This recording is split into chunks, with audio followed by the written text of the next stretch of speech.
बिस्मिल्लाहिर्रहमानिर्रहीम।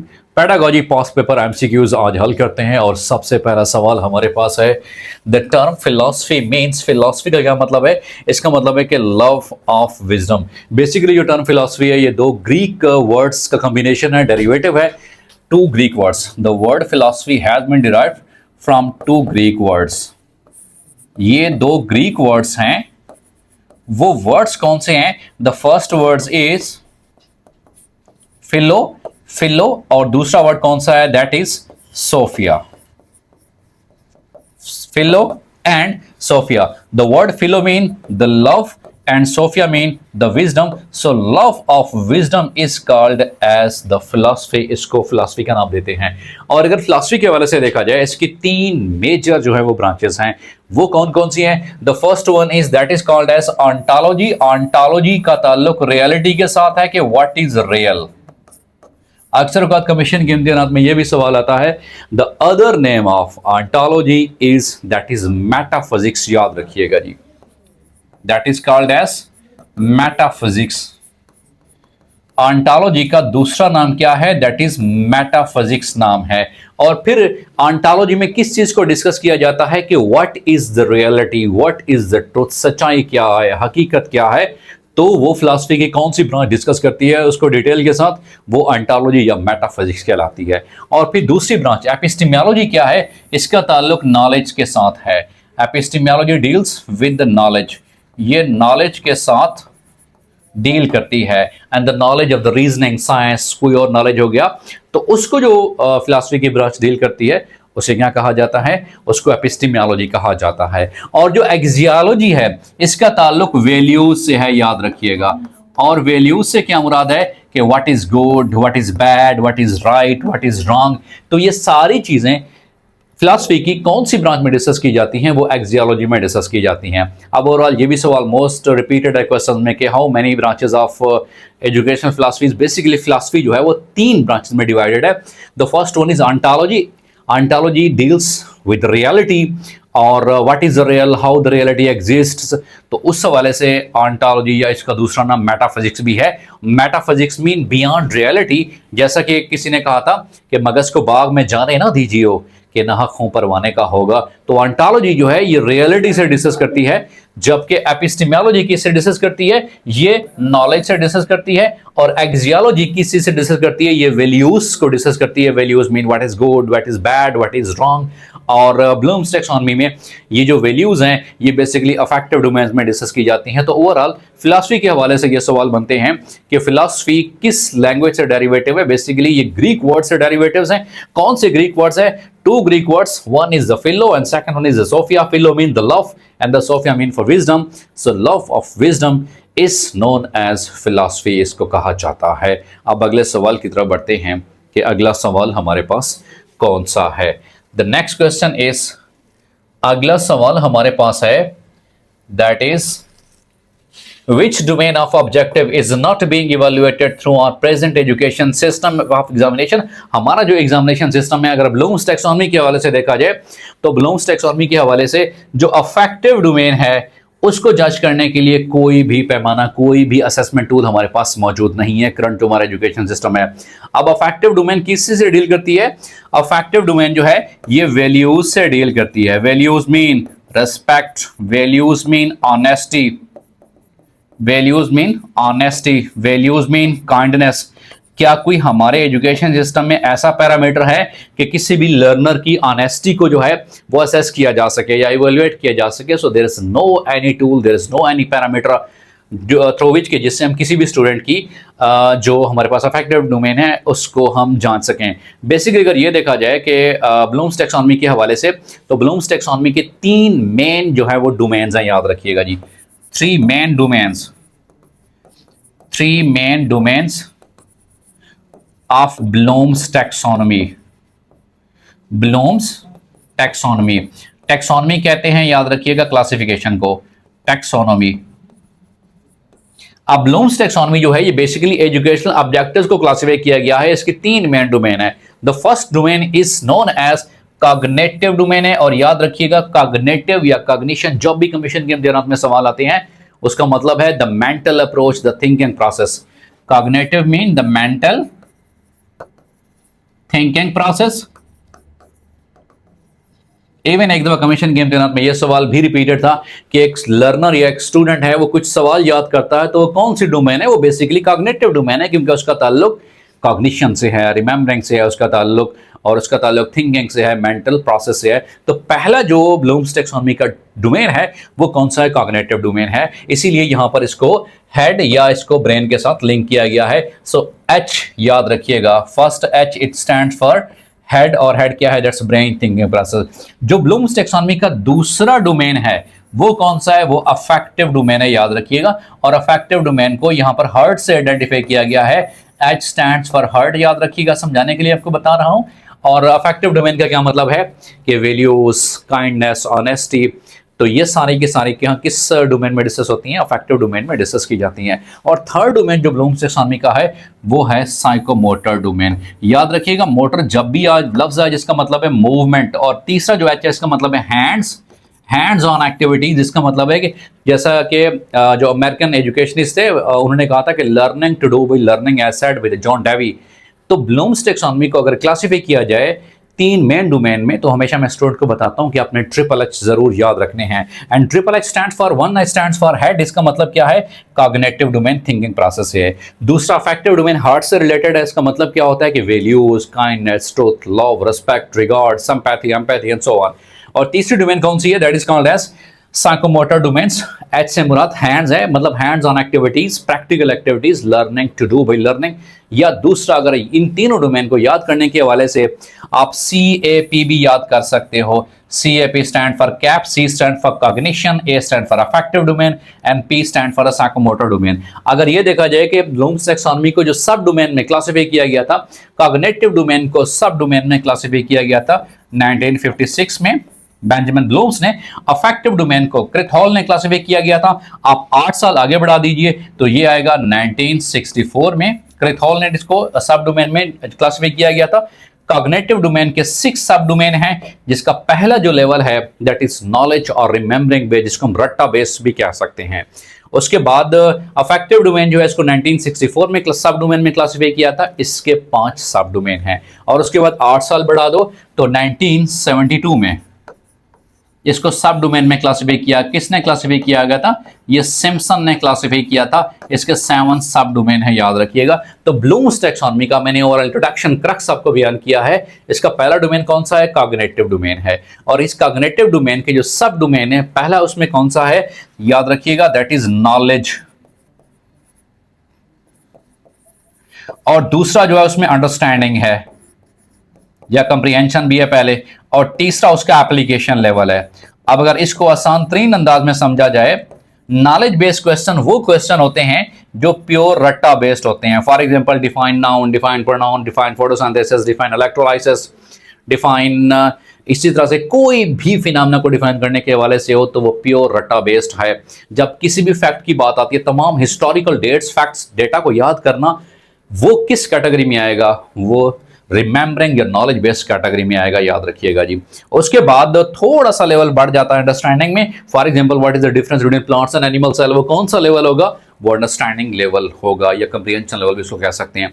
Application level में जो उसने नॉलेज अप्लाई किया है, जो गेन किया, उसको क्या उसने अप्लाई किया है या नहीं अप्लाई किया। फिर उसके बाद सिंथेसिस, एनालिसिस, इवैल्यूएशन, ये सारे जो है पैरामीटर आ जाते हैं। और कॉग्निटिव डोमेन को 2001 में जो है रिवाइज किया गया था। ये भी मोस्ट डिबेटेड क्वेश्चन है कि कॉग्निटिव डोमेन को 2001 में रिवाइज किया गया था। तो ओवरऑल जो ब्लूम्स टैक्सोनॉमी के हवाले से जितने भी पॉसिबल क्वेश्चंस थे वो यहां पर मैंने डिस्कस कर दिए हैं। हमारी रेगुलर और कंसेप्चुअल क्लासेस ज्वाइन करने के लिए आप नीचे दिए गए व्हाट्सएप नंबर पे कांटेक्ट कर सकते हैं। अब अगले सवाल की तरफ बढ़ते हैं कि अगला सवाल हमारे पास कौन सा है। द नेक्स्ट क्वेश्चन इज, अगला सवाल हमारे पास है, that is the goal of teaching is, teaching का बेसिकली गोल क्या है, मकसद क्या है कि desirable change in the behaviour. और टीचिंग की अगर डेफिनेशन आ जाए to impart knowledge, values and skills, that is called as teaching। और learning क्या है, उन्हीं knowledge, values, skills को acquire करना, obtain करना, वो learning कहलाता है। That's teaching, learning makes education, वो education बनाता है। उसके बाद the rules of presenting the contents to make them easier called as, उसको मैक्सिमम ऑफ टीचिंग कहा जाता है, जिसको अगर मैं आसान फहम अंदाज में बताऊं तो हुस्न तदरीस जिसे कहते हैं, कि कंटेंट को आसान और सादा फहम अंदाज में पेश करना मैक्सिमम ऑफ टीचिंग कहलाता है, याद रखिएगा। अगला सवाल है कि ह्यूरिस्टिक मींस, ह्यूरिस्टिक जो मेथड ऑफ टीचिंग है, डिफरेंट टीचिंग मेथोडोलॉजीज हैं, वो क्या कहलाता है? उसका मतलब है कि इन्वेस्टिगेट करना ह्यूरिस्टिक मेथड ऑफ टीचिंग कहलाता है। उसके बाद है कि सोलो स्टैंड्स फॉर, सोलो जो है बेसिकली एक टेक्सोनमी है इसमें, और इसका एक्रोनिम है, किस चीज का acronym? Basically structure of observed learning outcome, याद रखिएगा, structure of observed learning outcomes. और एसएलओ किसे कहते हैं? These are called as students learning outcome, याद रखिएगा, स्टूडेंट लर्निंग आउटकम्स नाम देते हैं जी। और फिर कमीशन के इम्तिहानात में एक दफा ये भी सवाल रिपीटेड था कि ईएलओस किसे कहा जाता है? ईएलओस बेसिकली एक्सपेक्टेड लर्निंग आउटकम्स हैं। अब इससे क्या मुराद है? एक्सपेक्टेड लर्निंग आउटकम्स है रिस्पेक्टेड स्टूडेंट्स, याद रखिएगा, जो प्राइमरी क्लासेस होती हैं, जो फाउंडेशनल क्लासेस होती हैं, जिसको आजकल नाम दिया गया है ईसीसी क्लास का, early childhood care and education, वहां पे एसएलओस नहीं होते। एसएलओस क्लास 1, 2 से स्टार्ट होते हैं, तो उससे नीचे like play group, like kindergarten, like nursery, वहां पर जो लर्निंग ऑब्जेक्टिव सेट किए जाते हैं उनको नाम दिया जाता है ELOs, stand for expected learning outcome. इसका मतलब है कि ये एक्सपेक्ट, तवक्को की जा सकती है कि लर्नर ये टॉपिक्स या ये कंटेंट वो सीख जाएगा। और मॉडर्न जो एजुकेशन है इसमें स्टूडेंट की बजाय टर्म लर्नर इस्तेमाल होती है, और टीचर की बजाय टर्म एजुकेटर इस्तेमाल होती है, और टीचर ट्रेनर के लिए टीचर एजुकेटर टर्म इस्तेमाल होती है। अगले सवाल की तरफ बढ़ते हैं कि high and low achievers are sorted out by, high और लो अचीवर जो सॉर्ट आउट किए जाते हैं वो डिस्क्रिमिनेशन पार से उनको सॉर्ट आउट किया जाता है। अगले सवाल की तरफ बढ़ते हैं कि अगला सवाल हमारे पास कौन सा है? The next question is curriculum is a continuous process. याद रखिएगा, क्यूरिकुलम डेवलपमेंट जो है, क्यूरिकुलम डेवलपमेंट हमेशा एक कंटिन्यूअस प्रोसेस है। कंटिन्यूअस प्रोसेस मीन इसको चेंज होना चाहिए, ये नहीं कि 20 साल पुराना क्यूरिकुलम अब हम पढ़ा रहे हो, जैसा आजकल टेक्नोलॉजी एम्बेड हो चुकी है।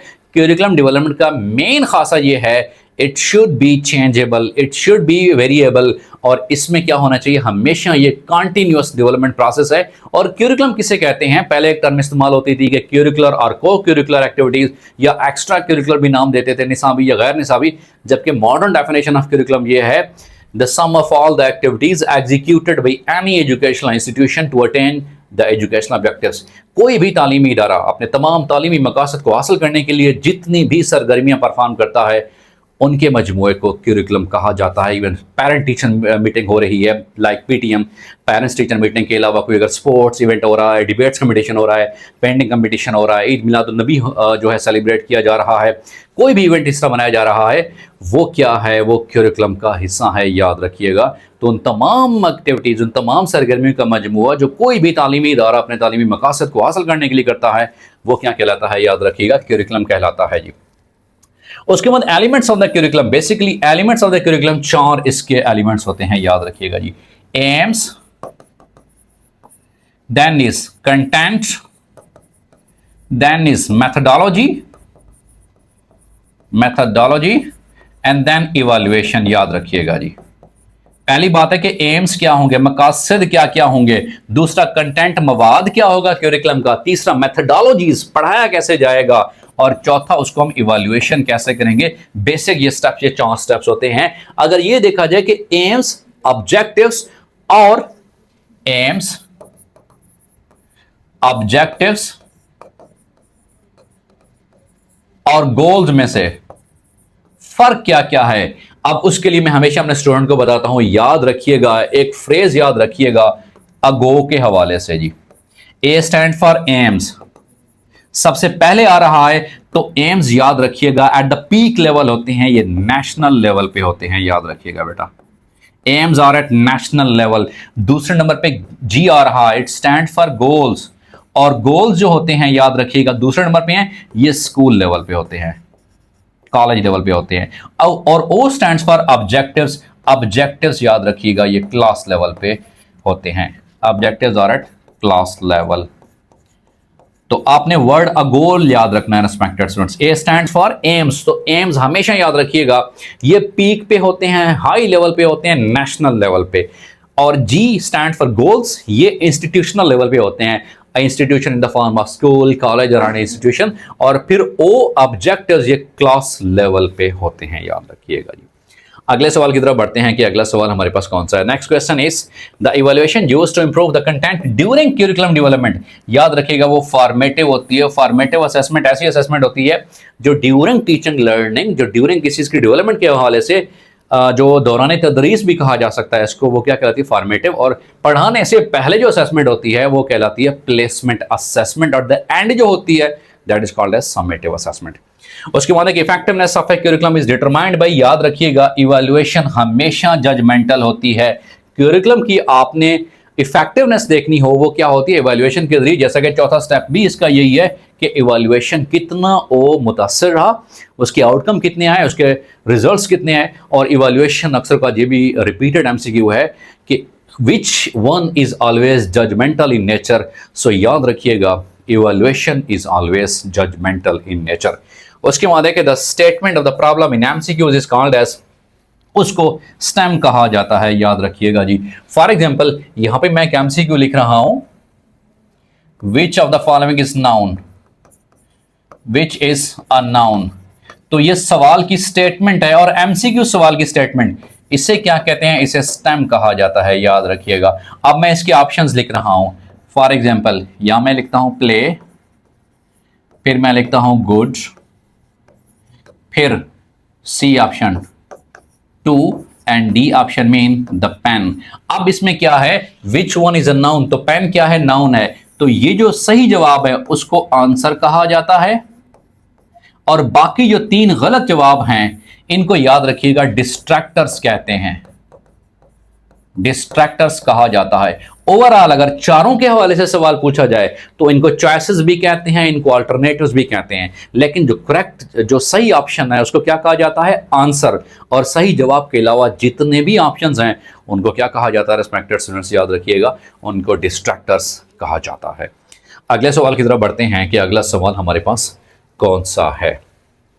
द नेक्स्ट क्वेश्चन, अगला सवाल हमारे पास है respected students, that is test item is acceptable when item difficulty level is, अगर 30 to 70 के दरमियान होता है, अगर वो 30 से बिलो हो, बिलो 30%, इसका मतलब है वो जो आइटम है, वो जो सवाल है, atom is very difficult, atom is very difficult. और अगर वो 70 से ज्यादा हो, मोर देन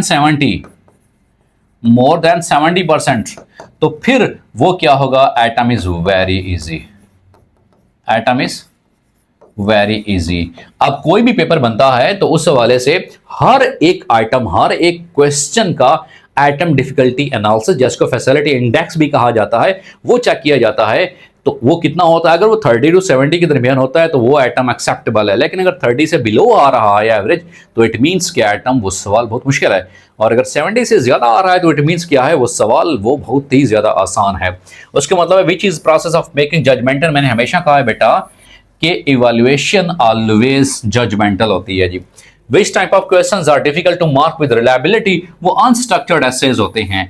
अब अगर ये देखा जाए कि ऑब्जेक्टिव टाइप क्वेश्चन और subjective type questions, objective type of question जिसमें एमसीक्यूज, जिसमें मैचिंग कॉलम, जिसमें एमसी ट्रू फॉल्स, इनको पेपर बनाना मुश्किल होता है लेकिन मार्क करना आसान होता है क्योंकि आंसर की रूब्रिक्स मिल गए।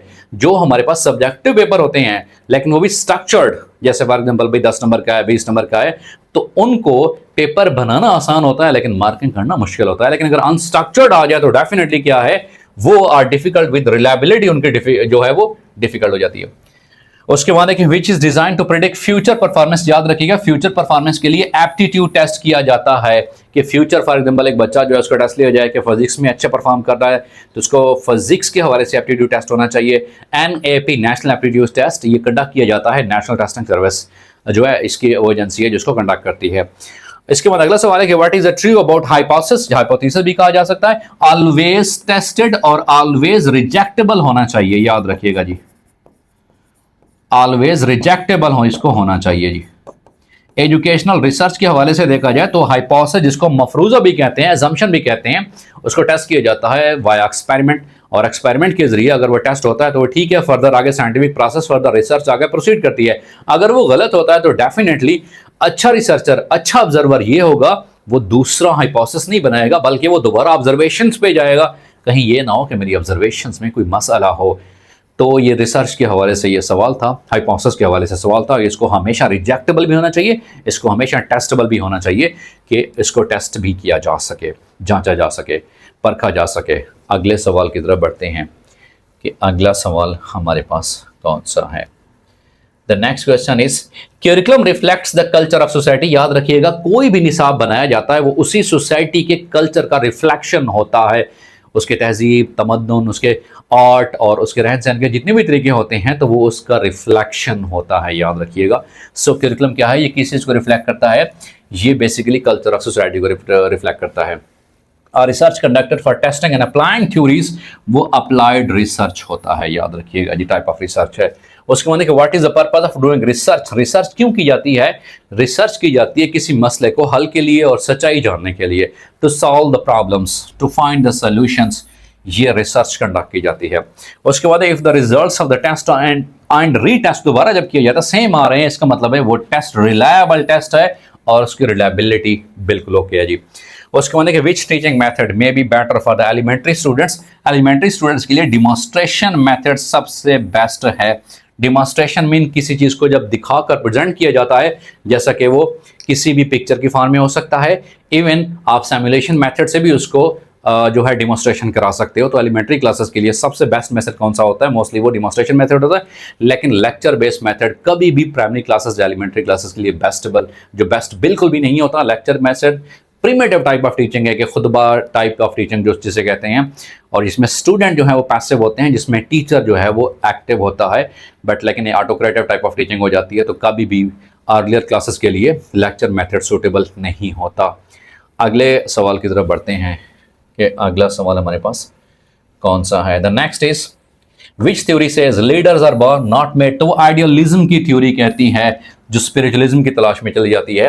उसके बाद है कि which brings together the scientific ideas to form a unique idea, उसको सिंथेसिस का नाम दिया जाता है कि मुख्तलिफ आइडियाज को इकट्ठे करके एक चीज बनाना, वो क्या सिंथेसिस है according to Bloom's taxonomy of cognitive domain है। अगर एनालिसिस के हवाले से देखा जाए, एनालिसिस में क्या होता है, उसमें ब्रेक डाउन किया जाता है जी, ब्रेक इनटू कंपोनेंट्स, याद रखिएगा जी, break into components. For example अगर मैं ब्रेन के हवाले से बात करूं तो मैंने ब्रेन के कंपोनेंट्स बताने हैं। इसकी सिंपल एग्जांपल दी जाती है ब्लड टेस्ट के हवाले से। तो ब्लड टेस्ट को जब एनालाइज किया जाता है, इसमें मिनरल्स, इसमें क्रेटिनाइन, इसमें आयन, इसमें पीएच, सॉल्ट्स कितने हैं, तो ब्लड तो एक है, लेकिन उसको क्या कर रहे हैं, ब्रेक डाउन कर रहे हैं, बेसिकली वो एनालिसिस किया जा रहा है जी। Teacher performs practically and explains, वो डिमॉन्स्ट्रेशन मेथड है, लेकिन स्टूडेंट यहां पार्टिसिपेट नहीं करते, याद रखिएगा, ओनली टीचर परफॉर्म। जैसे कि टीचर जो है कोई एक सोल्यूशन बनाना सिखा रहा है, टीचर जो है कोई केमिस्ट्री लैब में या फिजिक्स लैब में कोई प्रैक्टिकल करा रहा है जिसमें टीचर एक्टिव है, स्टूडेंट जस्ट ऑब्जर्व कर रहे हैं, देख रहे हैं, वो डिमॉन्स्ट्रेशन मेथड है। जिसमें स्टूडेंट खुद इन्वॉल्व हैं, वो प्रैक्टिकल है, वो एबीएल मेथड है, that is called as ABL stands for activity based learning. तो इस डिमॉन्स्ट्रेशन मेथड में सिर्फ टीचर परफॉर्म करता है, याद रखिएगा, तो उसमें स्टूडेंट परफॉर्म नहीं करते, स्टूडेंट जस्ट ऑब्जर्व करते हैं, वो देख रहे होते हैं। So only and only teachers perform. उसके बाद कि education for sustainable development seeks partners across society की बात है। एसडीजीज के हवाले से बात की जाए तो दुनिया में 17 एसडीजीज है, 17 एसडीजीज। उसमें जो एसडीजी 4 है, it stand for the quality education. SDG 4 ये है quality education, quality education. Vision 230 है कि दुनिया जो है वो 2030 तक इन 17 एसडीजीज को मीट कर लेगी। पाकिस्तान ने भी उसके ऊपर साइन किया हुआ है, और पाकिस्तान के आइन के आर्टिकल 25A के तहत पाकिस्तान में 5 से लेकर 16 साल तक के बच्चों को मुफ्त बुनियादी तालीम देना ये रियासत का बुनियादी फर्ज है। इसका मतलब है कि मैट्रिक तक तालीम जो है वो मुफ्त बुनियादी, अकॉर्डिंग टू विच आर्टिकल, वो 25A के तहत वो लाज़िम व मलज़ूम है रियासत के लिए। उसके बाद है कि टू इम्पार्ट नॉलेज और स्किल्स टू समबॉडी, वो क्या कहलाता है, वो टीचिंग कहलाता है। मतलब किसी को नॉलेज वैल्यू स्किल देना वो टीचिंग है, और किसी उन्हीं नॉलेज वैल्यू स्किल्स को अटेन करना, एक्वायर करना, that is called as learning, उसको कहा जाता है रिस्पेक्टेड स्टूडेंट्स। अगला सवाल हमारे पास है, that is मेयरमेंट answers the questions how good. याद रखिएगा, मेयरमेंट जब भी बात आए, मेयरमेंट ऑलवेज जो है ये क्वांटिटेटिव इन नेचर होती है। क्वांटिटेटिव का मतलब क्या है, फॉर एग्जांपल हमारे पास 4 टर्में हैं जी, test, measurement, test, measurement, assessment and last one is evaluation. तो ये सिमेट्री याद रख लीजिएगा। अक्सर औकात कमीशन के इम्तिहान में सवाल आता है कि which one is at the lowest level. Test lowest level पे होता है। टेस्ट क्या, सम ऑफ द क्वेश्चंस है। फॉर एग्जांपल जी मैं कहता हूं कि इंग्लिश टेस्ट है जी, सम ऑफ क्वेश्चंस है जी। और जो न्यूमेरिकल डेटा ऑब्टेन होता है on behalf of test, that is called as measurement. मिसाल के तौर पर मेरे किसी भी स्टूडेंट के इंग्लिश में फॉर एग्जांपल 100 में से 80 नंबर आ गए, तो 80/100 ये क्या है, हमेशा मेयरमेंट है जी। और जो मेयरमेंट डेटा को इंटरप्रेट किया जाता है, फॉर एग्जांपल इसकी फर्स्ट डिवीजन है, ए ग्रेड है, बी प्लस ग्रेड है, आप मेयरमेंट डेटा को क्या कर रहे हो, इंटरप्रेट कर रहे हो, वो असेसमेंट कहलाता है तीसरे नंबर पे। और चौथे नंबर पे इवैल्यूएशन, लास्ट पे है, पीक लेवल पे है। और इवैल्यूएशन ऑलवेज जजमेंटल होती है, यहाँ फैसला साजी की जाती है। तो लोएस्ट लेवल पे टेस्ट, हाईएस्ट लेवल पे इवैल्यूएशन, याद रखिएगा जी। Evaluation, answer the questions, how much, याद रखिएगा। Which of the following is term is most inclusive, वो टेक्सटिंग जो है मोस्ट इंक्लूसिव है। उसके बाद है कि इंटरव्यूज में be conducted to assess adaptive behaviour of the candidates, कि कैंडिडेट्स अडॉप्ट कर सकता है डिफरेंट बिहेवियर में या अडॉप्ट नहीं कर सकता जी। उसके बाद है कि the test develop to measure the minimum basic knowledge and skills students, वो क्या कहलाता है, वो डायग्नोस्टिक टेस्ट कहलाता है, जिसमें डायग्नोस्टिक की जाती है, तशखीस की जाती है। तो उस टेस्ट को क्या कहा जाता है, डायग्नोस्टिक कहा जाता है। अगला सवाल है हमारे पास,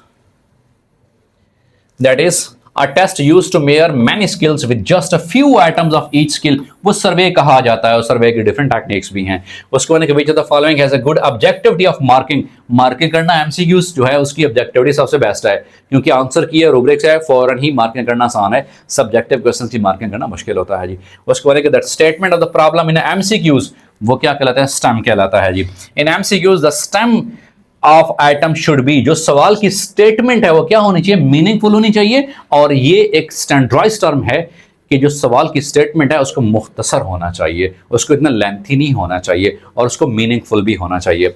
उसके बाद to absorb new idea into और एग्जिस्टेंट नॉलेज को एसिमिलिएशन कहा जाता है। ये कॉग्निशन जो है उस हवाले से है कि किस तरह से जहन जो है वो उसमें डिफरेंट लर्निंग लेवल्स होते हैं, तो एसिमिलिएशन उसमें आ जाता है।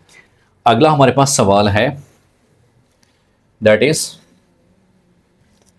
N outline of the topic of the subjects to be covered in specific time, वो क्या कहलाता है, वो सिलेबस कहलाता है जी। उसके बाद है कि the IQ of a student having same physical mental as, वो क्या होता है, वो 100 होता है, सेम फिजिकल और मेंटल एज। उसके अंदर विच one is most important for change in behaviour, environment जो है वो चेंज इन बिहेवियर करता है, याद रखिएगा। वैसे चेंज इन बिहेवियर एजुकेशन के थ्रू भी होती है, बट जनरल बात की जाए तो एनवायरनमेंट जो है वो। उसके बाद है कि a sound curriculum must be based on based needs and aspirants of the people, तो उसका सही जवाब है। उसके बाद effectiveness of the curriculum depends on the interest of the students, के स्टूडेंट की इंटरेस्ट के मुताबिक है या नहीं है। और एक और बात बहुत ही अहम है, अक्सर का ये भी इंटरव्यू और पेपर में भी रिपीटेड है कि क्यूरिकुलम चेंज में मेन रुकावट हाइंड्रेस कौन बनता है, वो टीचर बनता है। क्योंकि कोई भी जब निसाब तब्दील होता है तो डेफिनेटली या तो उसको हायर क्वालिफिकेशन अचीव करनी चाहिए या तो उसकी CPD करानी चाहिए, मतलब उस टीचर की या टीचिंग स्टाफ की जो भी टीचर है तो उसकी कंटिन्यूअस प्रोफेशनल डेवलपमेंट करानी चाहिए, जिसके जरिए उनको न्यू ट्रेंड्स ऑफ एजुकेशन उनको ग्रिप होनी चाहिए। अगले सवाल की तरफ बढ़ते हैं कि अगला सवाल हमारे पास है, next question is the most important person in the curriculum implementation process. Implementation process में भी इंपॉर्टेंट कंपोनेंट कौन सा है, वो टीचर ही है। और जब चेंज इन द करिकुलम होता है तो उस वक्त अगर कोई रुकावट बनता है वो एजेंट, वो भी टीचर ही होता है। और करिकुलम को इंप्लीमेंट कराने वाला मेन एजेंट कौन सा है, टीचर ही होता है, याद रखिएगा जी। उसके बाद religious education is strongly advocated by idealist, क्योंकि आइडियलिज्म थ्योरी ये बयान करती है कि तमाम इंसान एक ही तरह के नेचर है, सबको सेम ही एजुकेशन दी जानी चाहिए। तो ये मोर फोकस करते हैं ऑन टीचर, और ये मोर फोकस करते हैं कि भाई जो अब्दी जिंदगी है, असल हकीकत ये कि सच्चाई की तलाश करो, आइडियलिस्ट बनो, स्पिरिचुअल वर्ल्ड की तरफ जाओ। तो इसका मतलब है कि बेसिकली इसका ताल्लुक किसके साथ है, रूहानियत के साथ, या इसका ताल्लुक हम मजहब के साथ भी जोड़ सकते हैं। इसमें टीचर को सुप्रीम पावर दी जाती है कि टीचर लेक्चर बेस्ड और ऑटोक्रेटिक इन नेचर होगा, और स्टूडेंट जस्ट पैसिव होंगे, वो जस्ट लर्नर ही है। इसका मतलब है all the powers are in the hand of the teacher. उसके बाद कहते हैं who raise the slogan back to the nature, ये नेचुरलिज्म फिलॉसफी ने कहा था कि भाई नेचर की तरफ वापस ही आओ। So nature is the reality. Which among the following does not fit into the scheme of the educational goals of idealist? तो ब्यूटी को वो नहीं मानते, याद रखिएगा जी। उसके बाद है कि what is called as education acquired without fixed period and place, उसको इनफॉर्मल एजुकेशन कहा जाता है कि कोई फिक्स्ड पीरियड नहीं है। एक तो फॉर्मल एजुकेशन होती है ना, जिसके लिए प्रॉपर एजुकेशनल इंस्टीट्यूशन भी होते हैं, प्रॉपर टाइम फ्रेम भी होता है, एज लिमिट भी होता है, रिजिड स्ट्रक्चर भी होता है, जैसा कि फॉर एग्जाम्पल 9th-10th का एग्जाम हो गया, 9th-10th की एजुकेशन हो गई। नॉन फॉर्मल क्या होती है, जिसमें थोड़ी सी फ्लेक्सिबिलिटी होती है, लाइक अल्लामा इकबाल ओपन यूनिवर्सिटी, इसका नाम पीपल्स ओपन यूनिवर्सिटी था अर्लियर, लेकिन बाद में इसको AIOU में तब्दील किया गया था। ये नॉन फॉर्मल की भी टिपिकल एग्जाम्पल है। बट इनफॉर्मल एजुकेशन क्या है, या इनफॉर्मल लर्निंग, मैं किसी भी लम्हे दौरान सफ़र सीख सकता हूँ, अपने एल्डर से सीख सकता हूँ, सोसाइटी से सीख सकता हूँ, मीडिया से सीख सकता हूँ, मजहब से सीख सकता हूँ। इसका दूसरा नाम इंसिडेंटल लर्निंग भी है, या इनफॉर्मल एजुकेशन भी इसे कहा जाता है, कि किसी भी लम्हे किसी भी जगह से आप सीख सकते हो। So that is informal education. कोई फिक्स पीरियड, कोई फिक्स प्लेस, रिजिड स्ट्रक्चर इसका नहीं होता। अगले सवाल की तरफ बढ़ते हैं कि अगला सवाल हमारे पास है, a value which is constantly describe and desirable in a subject is called as, introductory कहलाता है जी। Which branch of the philosophy deals with the knowledge and its methodology, वो एपिस्टेमोलॉजी है, इसको नॉलेज से लिंक किया जाता है। उसके बाद है कि which is the process of selecting number of individuals for a society, वो सैम्पलिंग कहलाता है। The process of taking the samples from A population, किसी भी स्टडी के लिए सैंपल लेना, इंडिविजुअल्स को लेना, सैम्पलिंग कहलाता है जी। और what is the meaning of administration के लफ्जी मतलब क्या है, टू लुक आफ्टर होते हैं, याद रखिएगा जी। Which is a formal and systematic procedure for getting information, वो टेस्ट ही है हमारे पास लोएस्ट लेवल है असेसमेंट के हवाले से, जायजे के हवाले से सबसे पहले टेस्ट ही आता है। फॉर्मल सिस्टम हमारे पास यही है कि किसी भी स्टूडेंट्स की एबिलिटी को परखना हो, जैसे फॉर एग्जाम्पल PPSC और डिफरेंट जो कंपैरेटिव एग्जामिनेशन है FPSC, तो वहाँ पर फॉर्मल क्या होता है, टेस्ट ही लिया जाता है। सो टेस्ट क्या है, is a formal and systematic procedure for getting information, तो वो टेस्ट ही होता है। अगला सवाल है हमारे पास, that is going from specific to general, वो क्या कहलाता है, वो इंडक्टिव कहलाता है। और डिडक्टिव क्या है, इसके उलट है, वहां जनरल से स्पेसिफिक की तरफ जाया जाएगा। Which is the ability to use knowledge, वो लर्निंग होती है जी। उसके माने कि educational administration is a primarily basically वो एक सोशल एंटरप्राइज है एजुकेशनल। उसके बाद खालिजी का is the basic function of administration, सबसे पहला काम क्या होता है, अच्छी प्लानिंग करना जी। उसके बाद देखिए focus is on teaching adults, adults को पढ़ाना, वो क्या कहलाता है, वो एंड्रोगॉजी कहलाता है, याद रखिएगा जी। So the right option is andragogy, focus on teaching of adults. Adults को हवाले से जो एजुकेशन की ब्रांच है उसको क्या कहा जाता है, वो एंड्रोगॉजी कहलाती है।